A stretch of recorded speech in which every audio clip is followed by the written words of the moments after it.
बच्चों अब बहुत इंपॉर्टेंट चीज पढ़ने वाले हैं। क्या पढ़ने वाले हैं भैया? बहुत इंपॉर्टेंट है, वो है स्लिप। ये स्लिप क्या होता है, कहाँ से आ गया ये स्लिप?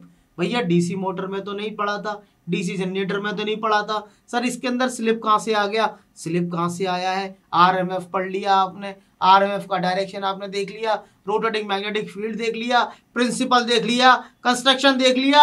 अब बस ये स्लिप और समझ लो, मोटर पूरी समझ में आने वाली है। स्लिप क्या है भैया? कुछ नहीं है, कुछ नहीं है भैया। स्लिप क्या है? It is denoted by S. किससे डिनोट करते हैं? एस से डिनोट करते हैं। ये होता क्या है sir? It is a difference between the synchronous speed to the rotor speed और एक्चुअल रोटर स्पीड एनआर। ये है डिफरेंस, ये आपका है स्लिप। क्या बोलते हैं इसको? It is a difference between synchronous speed to the rotor speed is called the slip. इतना समझ लो, बहुत सिंपल है, बहुत सिंपल है। डिनोट किससे करते हैं? एस से डिनोट करते हैं, ठीक है भैया। It also called as absolute slip, इसको फ्रैक्शनल स्लिप, एब्सोल्यूट स्लिप भी बोलते हैं, ठीक है। कहीं कहीं यदि एब्सोल्यूट स्लिप बोला जाए तो कंफ्यूज बिल्कुल मत होना, थोड़ा सा देखेंगे। और यदि और स्लिप के बारे में यदि आपको जानना है, थोड़ा सा समय दीजिए, मेरे को समय दीजिए, अपने आप को समय दीजिए। मैं बीच बीच में और सारी चीजें बताऊंगा कि स्लिप से सारे पैरामीटर कैसे इफेक्टेड होते हैं, ये समझिए। एनएस क्या है आपका? सिंक्रोनस स्पीड है। एनआर क्या है? रोटर स्पीड है आपका।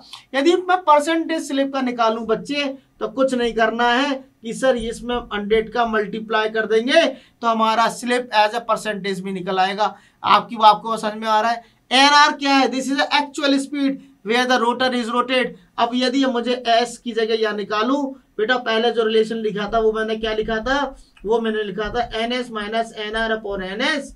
और यहां से जब आप निकालेंगे तो actual speed NR equal to हो जाएगा 1 माइनस एस इंटू एनएस, ये आपका आ जाएगा। अब देखो बहुत इंपॉर्टेंट चीज बता रहा हूं, ध्यान रखना, बहुत इंपॉर्टेंट चीज। क्या है? क्या है भैया? यदि ये क्या है? रोटर है, ये क्या है? स्टेटर है। Rotor is stationary. मैंने बोला कि रोटर यदि स्टेशनरी है, रोटर यदि नहीं घूम रहा है, तो इसका मतलब क्या है? उसका एन आर क्या होगा? एन आर क्या होगा? जल्दी बताओ। 0 होगा। यदि ये 0 होगा तो स्लिप क्या होगा सर? 1 होगा।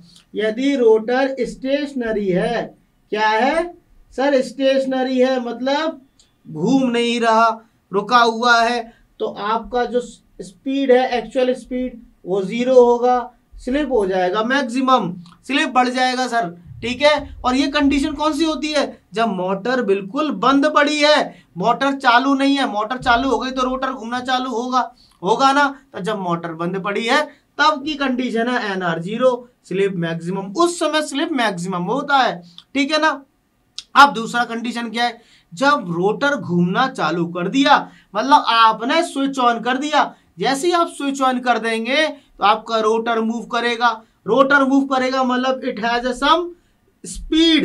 अब वो जब रोटर स्पीड होगा, यदि आप देखिए मैं कंडीशन ले रहा हूं, when my rotor is running at the synchronous speed, मतलब ये रोटर की स्पीड जब ns के इक्वल हो जाएगी, मतलब दूसरी कंडीशन है। कंडीशन क्या है? रोटर जब मेरा ns इक्वल टू nr, ये कंडीशन है, तो मेरा स्लिप क्या हो जाएगा सर? स्लिप 0 हो जाएगा। स्लिप 0 हो जाएगा भैया, ध्यान दीजिएगा, ये बहुत इंपॉर्टेंट चीज बता रहा हूं। स्लिप 0 हो जाएगा, ठीक है ना, समझ में आ गया। तो हमारा जो स्लिप है वो कहां से वेरी कर रहा है? 0 से 1 के बीच में वेरी कर रहा है भैया, ध्यान रखो। और जो स्मॉल जो मोटर होती है ना, उसमें जो स्लिप की वैल्यू जो होती है 5% होती है बेटा। स्मॉल मोटर के लिए स्लिप हम लोग इंडस्ट्री में देखते हैं आपका स्मॉल वैल्यू ऑफ स्लिप, या स्मॉल मोटर्स के लिए देखेंगे, स्मॉल मोटर्स के लिए वैल्यू क्या होगा स्लिप की सर? 5% होगा। और लार्ज मोटर के लिए